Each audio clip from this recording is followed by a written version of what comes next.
Welcome to Command and Control, a podcast series about military command and the control measures used to orchestrate combat engagements and wars. The show is sponsored by Systematic. At Systematic, our world-leading software suite called Citaware is developed and tested by those with decades of defence experience across all domains. When it comes to naval operations, Citaware Maritime provides comprehensive command and control capabilities, seamless interoperability, and unique operational planning features, all designed specifically for the maritime battle space. Submariners, or submariners as they're known in the United States, are often referred to as the silent service. This is not only a reference to the way they hope their boats behave acoustically and electromagnetically silent from enemies, but also how they as individuals can often come across to the public. Even within gatherings of wider service personnel, submariners tend to be found as a separate group, one not defined by rank or peers, engineering specialisation, or how they fought in different campaigns. They tend to congregate with other submariners. They are without doubt the most professional bunch of people I've ever come across, inside the military or outside it. Focused, driven, cerebral, quick-witted, often highly amusing, but usually deadly serious. Their stock and trade is to operate alone and unafraid in the most treacherous places of the world. Even a military exercise or a standard sailing, a peacetime cruise, is hazardous for a submariner in a way that it just isn't for any other sailor, soldier or aviator. To exist in a metal tube for weeks and months non-stop with few ports to stop in puts all submariners under pressure. But there's something else too. To be under constant awareness that the wrong decision could actually mean death for the entire crew with no escape is something else entirely. Your reliance and dependence on the ability of your shipmates to respond to any emergency, no matter their specialisation, is total. These tensions mean that submariners are required to have an understanding of every part of their boat, even those outside their specialist trades. And that cannot simply be replicated for those in any other service or in other parts of a naval force. So when I talk about the utter professionalism of submariners, I'm not exaggerating. Now, I was lucky early in my career to spend a few weeks with the Royal Navy Submarine Service in an old diesel-electric boat, HMS Oracle, then a nuclear hunter-killer, HMS Sovereign, and finally a Polaris boat. I'm really dating myself here. Living with them, hot bunking in each boat, sucking rubber occasionally, and we might get into that, and watching them work was genuinely awe-inspiring. And later, I was able to watch the Perisher course underway for a day. This course, which trains commanding officers for submarines, was, without a shadow of doubt, the most incredible, tension-filled experience that I've ever had. It's never surprised me that the course, those that undertake it and those who instruct it, have legendary status, especially teacher. The nature of the underwater battle space means that traditional command and control mains, they just don't work. Not even the most novel technologies can overcome the barriers of water, salinity, temperature gradients, and depth.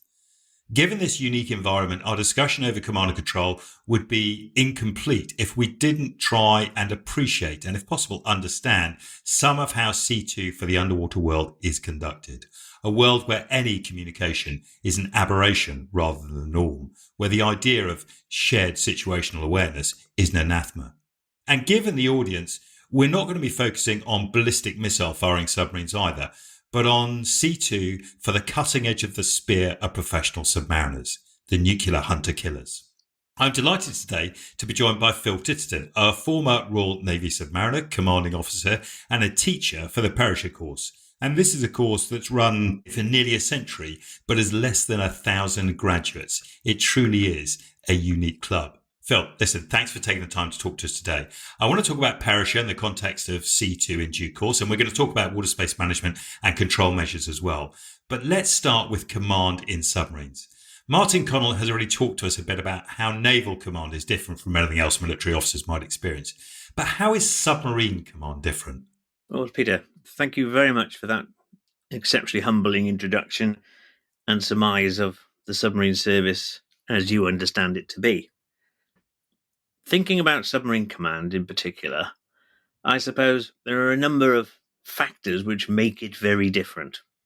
The first and most obvious of these is the three-dimensional battle space in which the submarine resides, and within which the submarine also has to live, eat, sleep, and fight. The nature of the submarine, and the reason why it exists, because after all, they are very expensive weapons to procure, is due to the fact that the oceans are not acoustically transparent. They are exceptionally diverse. No waveform ever travels in a straight line between A and B.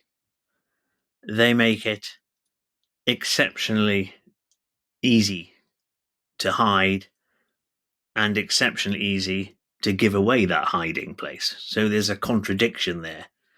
And fighting in this incredibly diverse three-dimensional undersea battle space can be extremely quick, extremely slow, extremely diverse, exceptionally dangerous, naturally hazardous, and always on the basis of scanty and lack of information.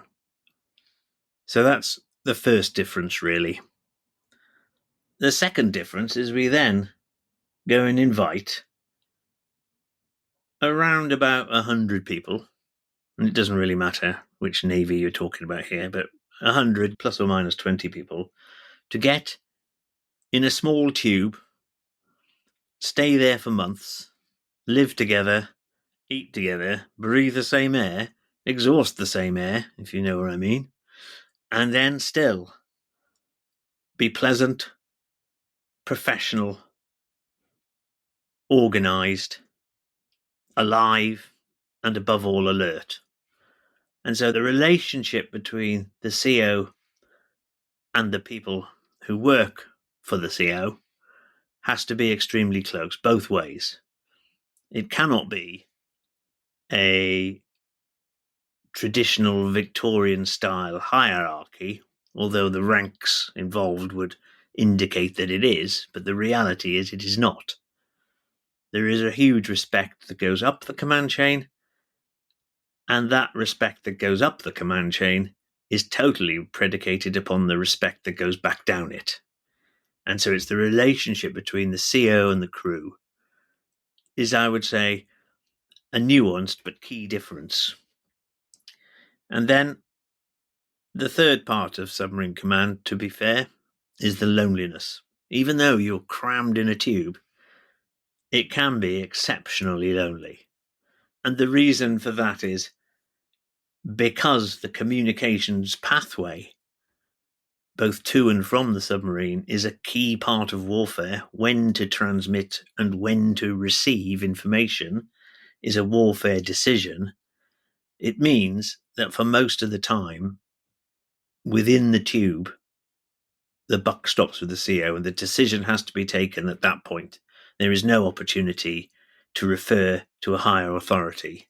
There is often no opportunity to take advice on the material issue that the submarine may have. And you have to trust the crew, make the decision within the time available, even if all the information is not available. Those three things together, I think, are the essence of submarine command. Does that answer the question? Yeah, it sort of does. And there's loads. I just had a series of questions. I was busy feverishly writing away there. I guess the first one I want to get to is about this lack of information. I streamed in the general service in surface ships and worked with aviation elements and all sorts of people on the land, in the air, and all around the bazaars internationally.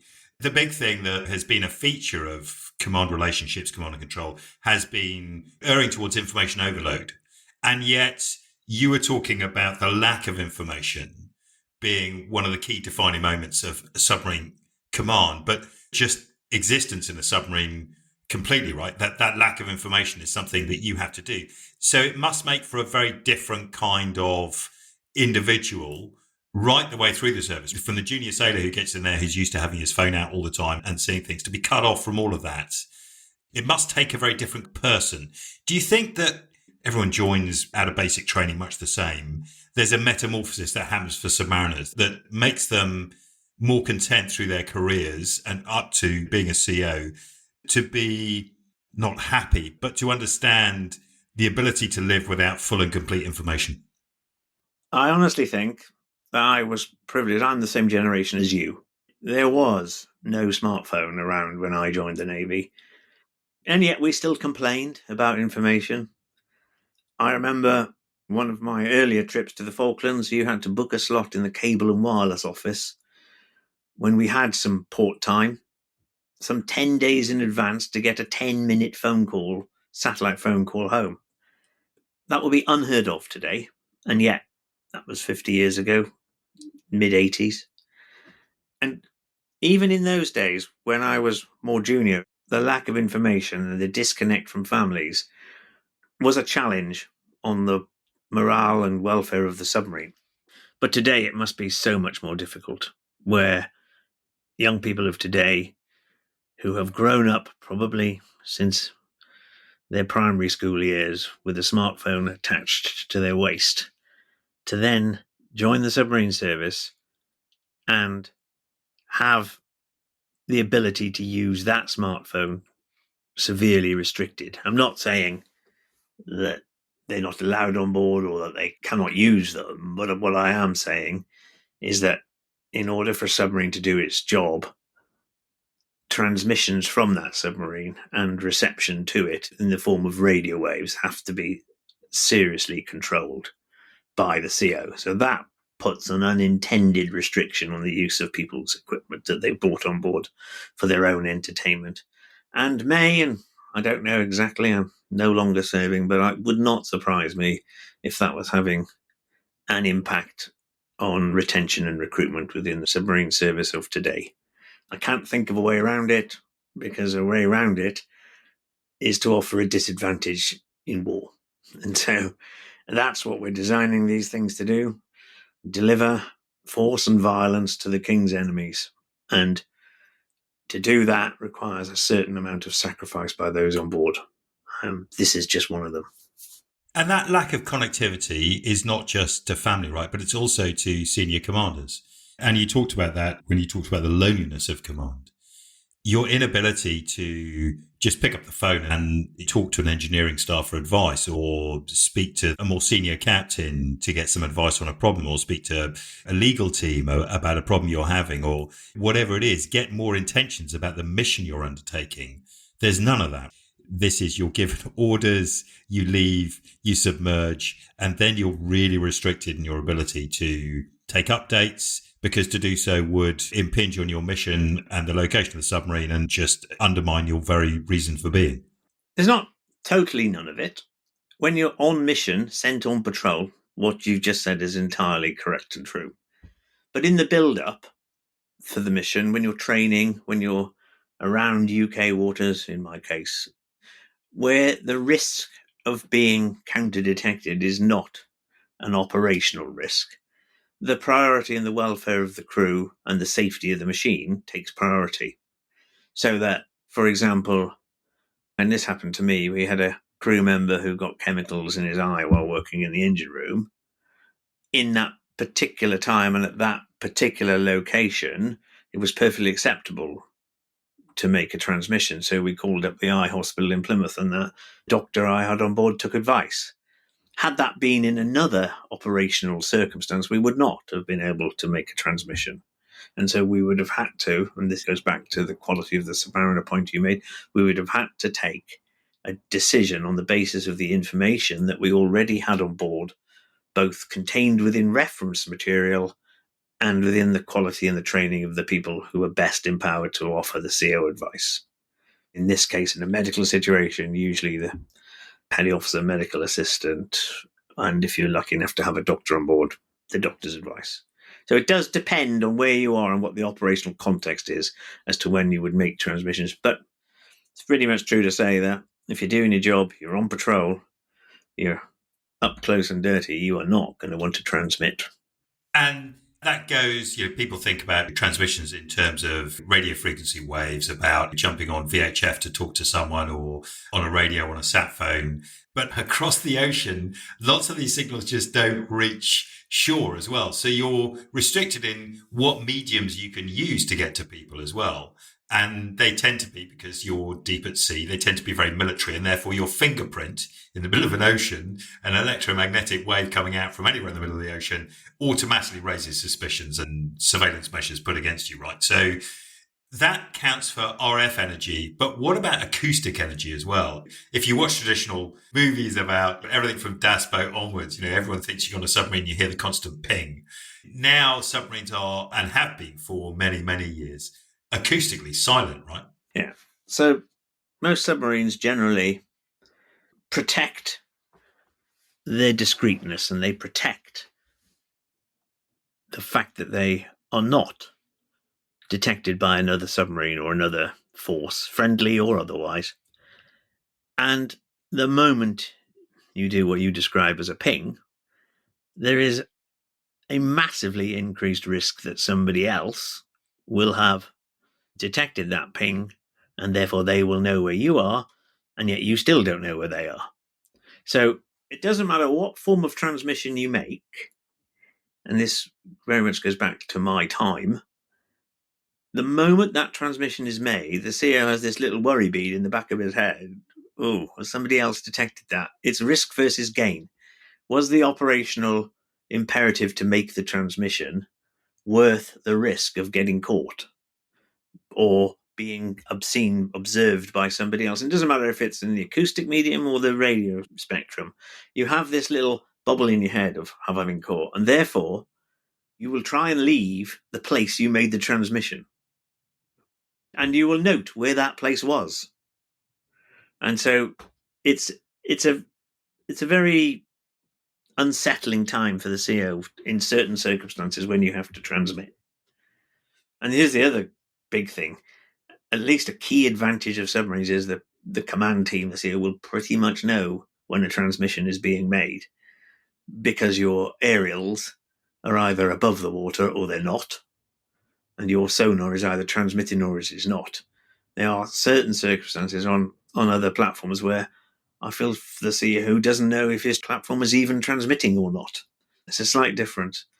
And we do have to, perhaps I've been a bit oversensitive here, because there's two parts to this, and that is the ability of another actor to intercept that transmission, and that goes all through state on state stuff, and it isn't easy to intercept, but once you have raised the threshold above background, you're at risk of getting caught, whatever you're doing. And I just want to touch on background very quickly, just because a lot of the audience won't be aware. But the ocean, underneath the ocean, is a noisy place, right? People think it's silent. It is really noisy, right? That's interesting.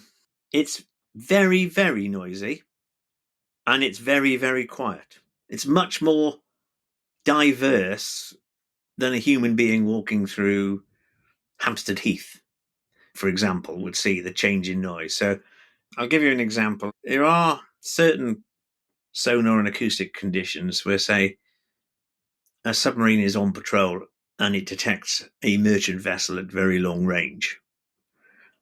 Long range. That detection can be lost if a big noise squall rain shower comes past on the same bearing. You will hear the rain, but not the merchant vessel. And in most aspects of submarine warfare, certainly submarine acoustic passive warfare, there are only three facts. One is the time of something. The second one is the bearing between me in the submarine and the contact. And the third one is the frequency of the received signal. Those are the only three facts available to a submarine in passive acoustic warfare, i.e. listening only. And therefore everything else is a calculation or an assumption or an assessment on those three facts. And that also makes it quite hard. And I'm pleased to say we have exceptional people who analyze those three facts, and they are supported by ever increasing exceptionality in the technical space to help them analyze it. So it's just like a lot of things, it's managing data. And the data is actually the time of a signal arriving, the bearing, and that might not be a straight line because it all deviates, and the frequency, which is usually truthful. And you analyze those three things to present what becomes a tactical picture. And that's actually occasionally very hard to do. I think that's really important. If you tried to sit on a battlefield in Ukraine or Syria, shut your eyes and just use your ears to try and figure out what was happening around you, That's the closest I can get to making this real for the audience. You have so little information, which I guess brings me on to the core of this question, which is how do you build commanding officers and their teams to do that task, which is so alien from anything else in the military world, right? I mean, it's not like anything else. We don't send people onto the battlefield and tell them to close their eyes. We don't deny them data. We don't deliberately say, you can't take information, you can't transmit, you can't receive information, anything other than your hearing. It's completely alien. How do you build a team that's capable of doing that? Because that's so unlike anything else in the military, so unlike any other naval stuff. Are there different procedures and processes to build someone who can operate in that environment as a commander? Yes, there are different procedures and processes. I'll start by saying that the team they are leading is probably very similar to other teams in different military environments. I can imagine the platoon going into a wooded area in land warfare would be a very strong leader and a strong team. So we have the strong team. The point is one that you've already made, which is dealing with the lack of information, but also dealing with it now. You cannot wait. You wait forever, you'll get shot. And so it's a lot of ability. I mean, to be able to rapidly assess a situation beyond the ready information that's provided. It's the ability to take a decision and assess when a decision is needed. When can you wait? When can you commit? When do you have to decide? When is it best to decide? All of that sort of thing. And I suppose the way I'll describe it is when I was teacher, which was back in 2007, 2008. So things have moved on since then. But the course then was approaching 100 years old. There's a long assessment process of getting on Perisher. The starting block is actually in the seaman officer's earlier career, when they come through the system, do job after job. They're building experience, usually within the warfare environment of a submarine. But all the time they're doing that, the COs and the second in command of the submarines they're serving on are watching them and looking at them for command potential. And they are the ones who then make a recommendation for a certain individual to go on the Perisher course, and they get put on a list, and then a board selects who are the best candidates to go. To be honest, one teacher can usually train about 6 students per course. That's the optimum number. You could probably go up or down 1 or 2, but beyond that, it becomes too much for one teacher to give the dedication to the individual that is needed. And I used to start the course by saying day one, we used to get them over in their best finery uniform. Day one, present formal military discipline. And I used to say, congratulations on making it to Perisher. And that is the last time I will congratulate you until you've passed. Because during the course, which is about 6 months long, 3 months in a shore trainer, 1 month at sea, and some other broadening stuff afterwards. But during the course, it will be the job of the students to assess how they're doing. There's no progress up. Teacher will guide and steer, but ultimately teacher's loyalty is not to those students. It is to the crews of the submarines they're about to go on afterwards. And so the job of assessing how well you're doing lies with the individual student, because that's what it's like in command. Nobody assesses you when you're in that, as we talked earlier, and says, oh, well done, CO, you're doing okay, or no, you need to buck up. That's up to you. And I found there are certain sorts of students who could not cope with not having feedback and got into a spiral nosedive of anxiety and insecurity because they weren't being told how they were doing, good or bad. And there were others who relished it, absolutely loved it, and went from strength to strength. And there were others in the extreme then who relished it, absolutely loved it so much, they took every risk going, had no regard for safety. So somewhere in that band is the cadre of student who wanted to pass. And the Perisher course gives a fair innings at getting the students in that band, but it's up to them to get them in the band where they can deal with the lack of information, deal with the lack of appraisal, deal with the anxiety, deal with the uncertainty, yet not become overconfident, risk-taking beyond the extreme. And so every risk taken has to be presented with credible decision-making evidence, because they're hard platforms to fight and win, and they always have been. And they always will be in the future, because as the technology improves, some things get easier, other things get more difficult. My early submarine, back in the SSK days, they were difficult because they didn't have enough data to handle, and you didn't know where anything was, and they were risky, and it took a long time to operate all the valves on board by sailors doing it individually. Today, the more difficult submarines is everything is fully automated. You don't know what's truth and what's not. And just like on your laptop at home, you get the circle of death saying updated just when you don't want it to be. The difference being, if it fails in a submarine, you've got a serious problem to deal with. Yeah, it does. I was struck when I saw Perisher, and since then I've watched all the Perisher series on TV through the ages, and there were some from the 80s and the 90s, and there were series in the 2020s maybe. And I was struck by three things. Firstly, you think, my God, the amount of mental maths these people do is phenomenal. And I was always struck by that. I was like, I prided myself on the ability to do the sign rule and a few other bits and pieces, but this was at another level. So that was the first one. And then the second one, when I got past that, was the way that they have to deal with suddenly a lack of information to start with. And they base it then on a number of assumptions that you say, a number of variables, which they sort of fix in their mind, but they're still balancing those plates and they're aware of all those plates around them. Occasionally they will come down and turn one over and go, yeah, no, I got that. That's flick. Yep, I know that. That's a fact. Bearing, frequency, whatever it is. But the others are all assumptions. And then there are minutes where you see the students and submarine COs are deluged with massive amounts of information in a really short period of time. Huge amounts just piling in.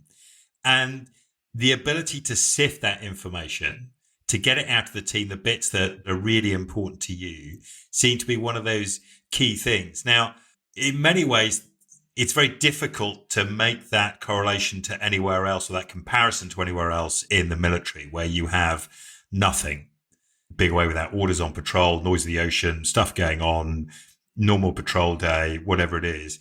And then suddenly contact, deluge of information, not one contact, three contacts, and you're under the ice and things are going bad. And you see this huge amount of data coming in. That's just not like anything else you see that I've experienced on a battlefield anywhere. And it's not Ukraine, it's not Syria. People don't have that in other domains. It's a very different set of circumstances. And the Perisher course, to me, seemed to excel at getting commanders to be able to deal with those two very different situations really rapidly. Was that a deliberate aim, or is that just an offshoot of the way that submariners do business? No, that's a deliberate aim. So a few more things about Perisher. There is no new warfare taught on Perisher. So all the warfare is taught in the preceding courses. So there's nothing new about submarine warfare taught. But what Perisher does strive to do is operate the submarine safely when, for some reason or another, the submarine finds itself outside its safe maneuvering envelope. So they're designed by the good people in the acquisition area to be safe. But because they are incredibly complex, there are many challenges to that safety. And sometimes a defect, for example, that's the easiest one to discuss, could cause the submarine to be outside the safe maneuvering envelope. The CO is trained to identify that first, because by definition, they're the most experienced officer on board and one of the most experienced crew members. So they recognize it first at a very early stage, such that action can be taken. I used to have a couple of sayings. I used to say nothing in the control room when we were diving the submarine, for example. But if it went wrong and we went down too quickly, or the bow dropped away too quickly, and the ship control team did not react responsively enough or didn't see there was a problem, I had to do this once, step in, take direct control of the submarine, order some valves to be moved, etc. order some air to be blown into the ballast tank, and then get the submarine safe. And then I'd sort of, this would be my style, I sort of step back and, right, we're safe now. I said, right, I had to do my job because you didn't do yours. And that's how I saw it. But you've got to be very careful. And I only ever did that once or twice. But you don't want to be seen to give constant criticism of the team or step in all the time. You have to step in at a late stage when they've been given every opportunity to do what's necessary. But you're the last person. You're the last sniper on the roof to make sure you stay safe. It's that sort of thing. And that's what Perisher does. The teacher will be looking at the students to stand back, be sucking in all the data, processing it, often then doing nothing with it because the team that are working for the student are doing it, but being ready to step in, being fully appraised of what's going on, having an ear to all the noises around, having an eye on every screen that may be presenting some indication that doesn't quite align with what we're expecting to see, knowing when to step in, knowing when not to step in. And they always used to say, a lot of submarine crews say this, how come the CO just turns up in the control room just before something goes wrong? That is so true. And a bit of me said, I don't know. But I used to lie in my cabin looking at my remote of the sonar screen and go, oh, I don't like that. Nobody's talking about it. So I'd go in the control room. Usually by the time I got there, somebody was talking about it. It's that sort of, it's not a sixth sense. It's an experienced sense, which is what teachers trying to instill into the potential commanding officers and then judge them and assess them at the end of the course on their ability to act in that way. And the end of the course usually has some senior VIPs coming on, primarily to increase the pressure on the students, to see how they perform when on stage. That's probably the wrong word for it, but that's what it feels like. And it is a pass-fail. It always used to be that it was known as Perisher for a very clear reason.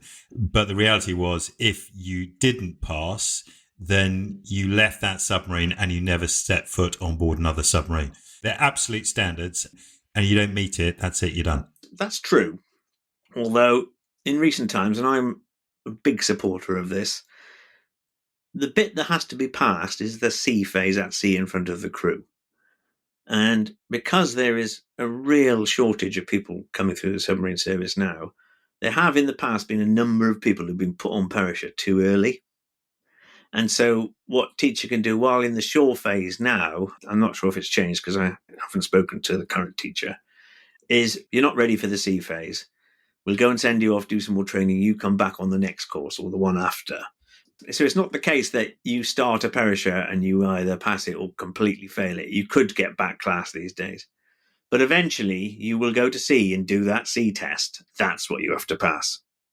And some people, I'm afraid, don't quite get through that. And some people who are very, very good, and I've had this a couple of times, some really strong officers have not been able to separate out the decision-making space, the live decision-making space in the here and now, and act on the basis of insufficient information, that they have failed the course, but yet gone on and done very successful military careers in other areas. So it was the uniqueness of the submarine environment which they failed, not the fact that they were not a respectable commanding officer. It's a difference. And what I find fascinating about the course is it doesn't turn out homogenous officers. Submarine COs can be very, very different as you find it anywhere. And it's particularly about, for me, my experience of them is how much autonomy they like. So I don't know whether this is a function of how they were tasked, but some submarine COs just seem to absolutely thrive on autonomy. Nothing could be better than sent off on a single boat on a sneaky beaky patrol, somewhere all going under the ice or something by themselves to go and do their own thing, complete masters of their own destiny, no communication. That was the pinnacle. Others seem to like that idea of sailing in support of a task group, someone close in who gives them much more restrictive orders than they're used to. They're very different people. It doesn't change the character or personality of the individual who's undertaking Perisher, right? But they do respond differently to tasking. Do you think it's about autonomy, my observation, or do you think there's just something else, or is it just a nature of the program of the boat? I think, to be honest, it's about human nature and different characters and styles within. I myself could never sit in my cabin day after day. I've hardly spent any time in my cabin. I like to interrelate with the crew or go back aft and spend hours back there talking with the crew. I was very difficult to find.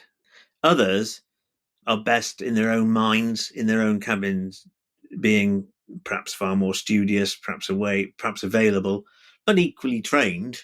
But I suppose the big thing that is a real requirement is the crews need to know their CO. They need to understand how the CO is likely to react to an action that they collectively have made.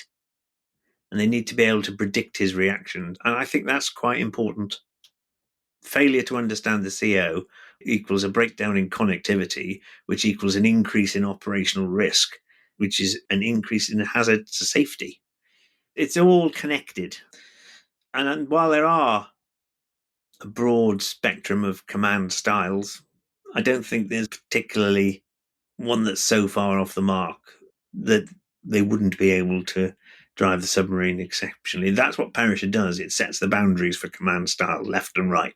It's interesting. So, talking about that degree of autonomy and those different mission sets, we need to get on and talk about control measures in C2 terms in the underwater space, because this is very different from anything you experienced. When I was working on the battle staff, we had a great team called the SEC-SAT, the Submarine Element Coordinator, and the Submarine Authority Tasking something, whatever it was. And this team effectively were the specialist team that looked after where the submarine operated, not how it operated, but the water space it was allowed to allow other ships and military assets to operate around it without the risk of fratricide, right? But it felt like quite a bulky process. It felt like quite a procedural process, which I guess logically it has to be because of that lack of communication. But it felt in many ways special. Water space management in terms of command and control is something, again, feels procedurally a bit like, joint battle space management, dividing up time and space of a battle space for artillery to operate or for jets to go in and fly CAS missions. Procedurally, it sort of feels the same principles. But actually, for the underwater battle space, it was really very different from anything that you would understand. And you needed to have a deep understanding, right? Which is why you had this SEC-SAT team. It is. It comes down to fundamentally, you do not want to drop bombs on your own submarine. That is the genesis of the SEC team. But it's exceptionally hard to allow your own submarine to operate effectively and yet to be informed of what your submarine is doing requires constant communications a lot of the time. And if the submarine is in constant communications, it's not operating effectively. So what's it doing? Now, that is the conundrum of the SEC-SAT team. So its function is primarily to deliver a restricted water space allocation to the submarine so that they know our submarine is over there doing this mission. And everywhere else, if there's another submarine, it's not ours, it must be the enemy. We can go and bomb it with our maritime patrol helicopters and our frigates and our destroyers and our allies and our supporting forces. But the challenge of the SEC team is a lot of this control of the submarine relies on a part of the radio spectrum, which is called very low frequency, VLF. It's physics. A big ship cannot transmit on a VLF frequency. The aerials are huge. So therefore, it's about linking communications back to shore, retransmitting, repackaging communications into different bandwidths, all of that takes time, which in itself becomes a blocker to delivering effective warfare. So the challenge of having direct submarine support delivered through a SEC-SAT team is quite immense. I think, and this is a personal view, as we move into more effective satellite communications, the best methods of command and control will be from ashore, coordinating both the task group and the submarine supporting the task group. So, provided we can get the connectivity at high bandwidth to achieve that, we can deliver effective submarine support operations. And it's something we've struggled with for decades, this is. The other element of it is and I do feel very sorry for my surface colleagues here, is they have such a broad spectrum of warfare to deliver, anti-air warfare being the most timely element of warfare that keeps them alive. They don't have the time to dedicate to the complexity of undersea submarine warfare. And they do it and practice it so rarely that the human element of the SAC submarine undersea battle space isn't particularly the best element they can deliver. I'll put it as tactfully as that. I mean, at the end of the day, you're sat in a warship, you're worried about missiles coming in, not submarines. It was a great experience during the Cold War to sit in a towed array ship as a sort of sole towed array ship in the Greenland, Iceland, UK gap. And we had the tail out and we were spending 3-4 weeks at a time trailing, looking for contacts, maybe finding contacts, occasionally getting in a trail and all that stuff. And it was only during that period in my entire career that I delved into how water space management worked for submarines. And it took me a week or so to understand, reading the books, about how it all operated, because it was so complex, so specialized, but it worked. And I think that's the difficult thing, the idea where the joint battle space is becoming very dynamic, very real time, constantly moving, constantly updated, real time shared situational awareness. All these things are about speed of decision making, this terrible phrase, the speed of relevance. It's all about speed, not the best. And as you say, understanding why we have water space management measures, understanding the restrictions about how you can put them in place to keep assets safe and alive and avoid blue on blues is not something that can be solved by current technology at the moment, despite the desire for the rest of the military to push on at a huge pace that leaves the submarine service in a very different, distinct bubble at the side. There must be a concern there about these two procedures for control measures distancing themselves apart at quite a rapid rate at the moment. I'm not so sure. Perhaps, yes. It depends on the proximity and timeliness of the Warfare Act. If you've got space and you've got time, you can have these procedures. If you haven't got the space and you've got to get close and you haven't got the time, then what you actually do is take risk on the transmission pathway. And so therefore, it's more beneficial, and I'm not an expert on this, perhaps, to have all the picture around you in the close and near field, and the fact that you've had to transmit off a data link to get that, or use a drone and all that sort of stuff, is a small price to pay for the picture you've got. In submarine warfare, to get a full picture, you'd have to pay a very large price for it, which is actually the vulnerability of the submarine. It's finding that balance and taking the best use of modern technology. And what worries me a little bit is the submarine service is not separate to the rest of the military. It's part of the military.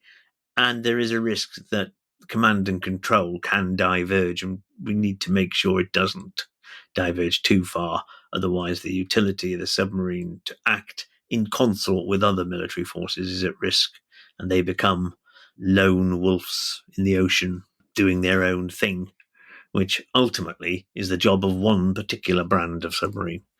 Phil, listen, thanks for taking so much of your time to share your experiences. The world of Submarine C2 is pretty closed, so you're willing to share those experiences with us is really appreciated. The show is sponsored by Systematic. Systematic, which is already in use in more than 50 nations worldwide, also provides out-of-the-box integrations, allowing you to seamlessly collaborate with your partners and allies. We hope you enjoyed the show. As well as telling your friends and colleagues about it, please do subscribe and leave us a review on any of your usual podcast streaming platforms. This really helps us to reach new audiences and spread the word. The episode is produced by AureliusThinking.com as a show for The Waiver Room, the home of intellectual curiosity and challenging thinking for military professionals everywhere. Thanks for listening.